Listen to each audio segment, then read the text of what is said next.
नमस्कार, MPCG prime देख रहे हैं आप। आपके साथ मैं हूं आसिफ शेख। करेगुट्टा में काफी कुछ चल रहा था। पिछले कई दिनों से सुरक्षा बल जो मुहिम चलाए हुए थे उसमें बहुत बड़ी कामयाबी मिली है। 31 और नक्सलियों को उनके अंजाम तक पहुंचा दिया गया। लेकिन ये खबर जितनी बड़ी नहीं है जितनी बड़ी ये कि नक्सलियों का पूरा इंफ्रास्ट्रक्चर तबाह हो गया। नक्सलियों की 4 हथियार फैक्ट्री होना और उन्हें तबाह किया जाना सुरक्षा बलों के लिए किसी गेम चेंजर से कम नहीं है। ये कह सकते हैं कि छत्तीसगढ़ियों की रीढ़ टूट गई है, उनकी सप्लाई लाइन को ध्वस्त कर दिया गया है। ये रिपोर्ट देखिए।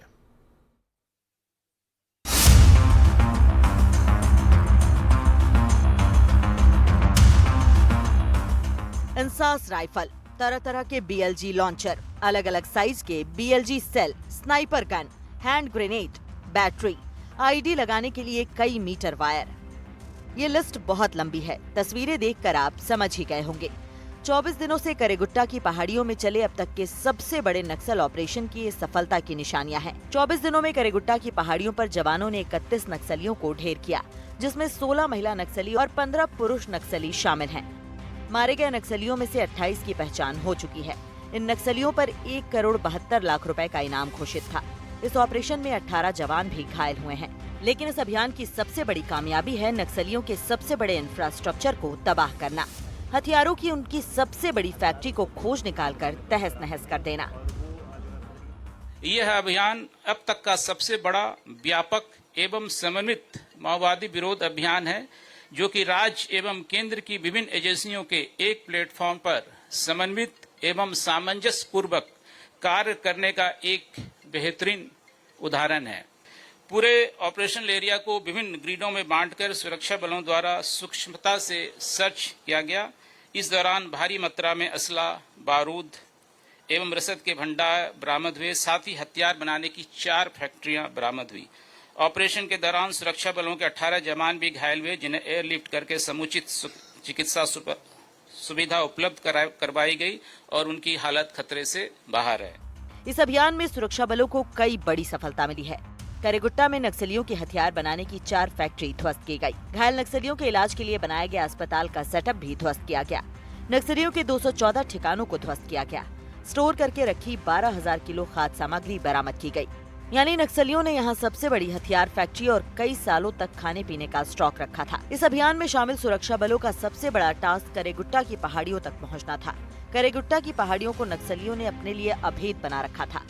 पहाड़ी पर चढ़ने और उतरने के रास्तों पर आईईडी लगाए थे। यहाँ पहुँचने के लिए सुरक्षा बलों ने 400 से ज्यादा आईईडी को डिफ्यूज किया, तेजी से बदलती प्राकृतिक परिस्थितियों का सामना किया और नक्सलियों को अपने जिस अभेद किले पर नाज था उसे ध्वस्त कर दिया।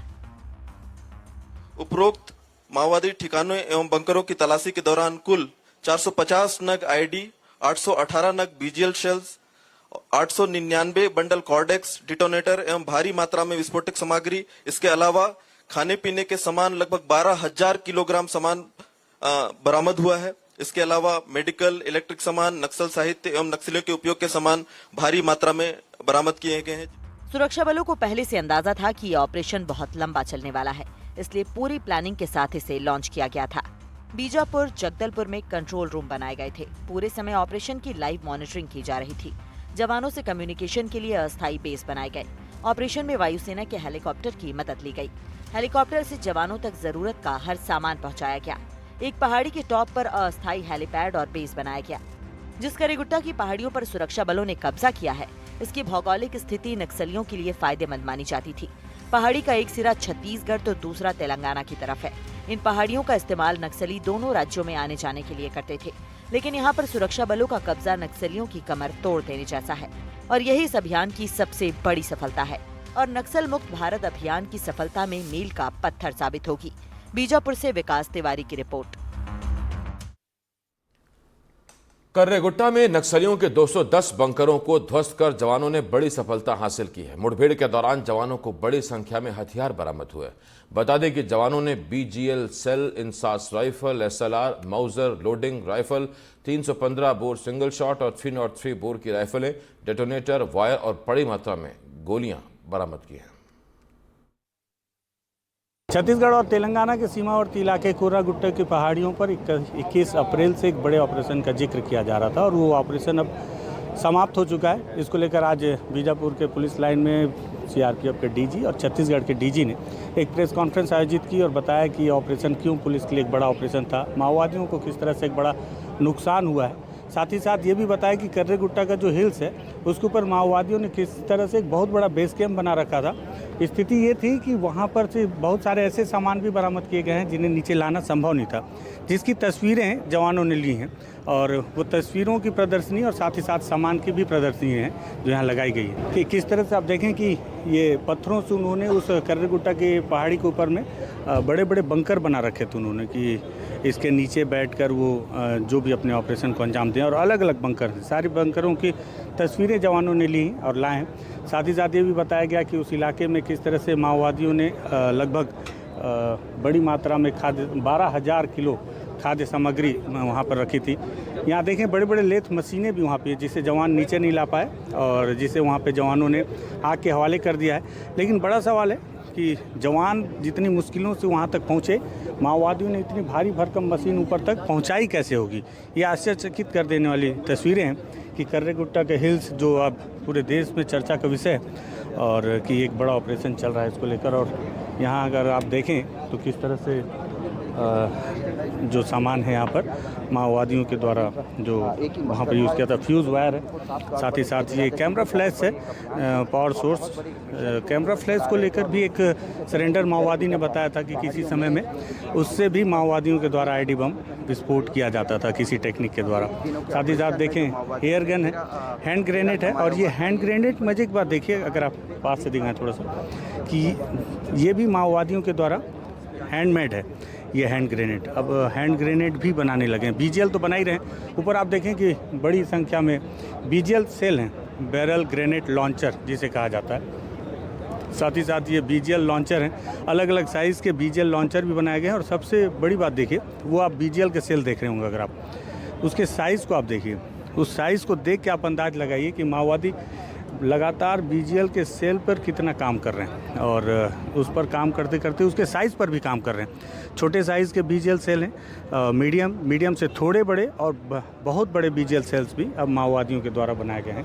और इतना ही नहीं, उसके लॉन्चर को लेकर भी उन्होंने हथियार बनाया, बिल्कुल एकदम माउज़र की तरह देखिए कट्टा उन्होंने तैयार किया है। और साथ ही साथ ये भी देसी है, इस तरह के कारतूस हैं, ये भी उनके देसी कारतूस हैं जो हूबहू स्नाइपर की तरह लग रहे हैं। और इसको लेकर ये जो हथियार हैं बनाए गए हैं, ये सारे हथियार देसी हथियार हैं।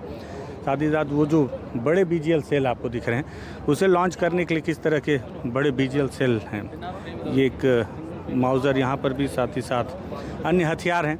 बीजीएल सेल बड़ी मात्रा में यहाँ पर पाए जा रहे हैं। और साथ ही साथ लेकिन जो देखा जा रहा था ये एक ऑटोमेटिक वेपन है, SLR है और इंसास है, ये दो ऑटोमेटिक वेपन है।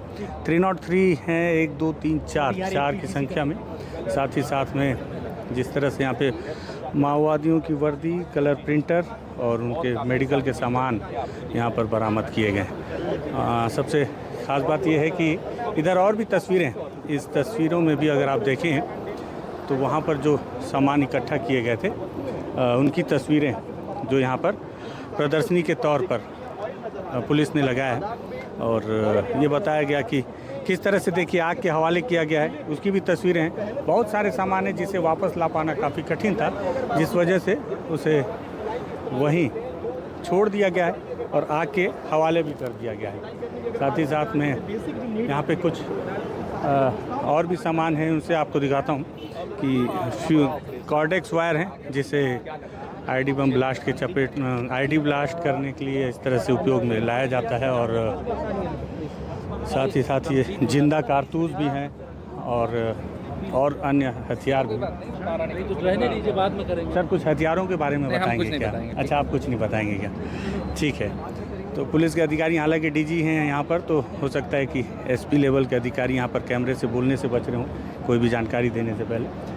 तो इस तरह की सबसे इसमें आश्चर्यचकित करने वाली जानकारी यही कि इस तरह के बड़े बीजीएल सेल और जो हथियार बनाने की फैक्ट्री है वहाँ पर निर्माण किया जा रहा था। ये सबसे बड़ी सफलता है। जो मारे गए 31 माओवादी हैं उसमें उनकी शिनाख्ती जो की गई है, 1,72,00,000 रुपये उन पर इनाम घोषित किया गया था।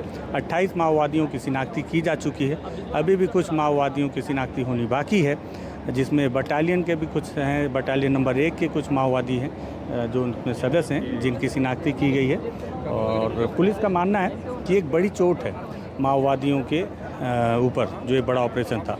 और सबसे ख़ास बात यही है कि माओवादियों का पूरे दंडकारण्य में अगर देखा जाए तो ये आखिरी सबसे सुरक्षित पनाहगार था।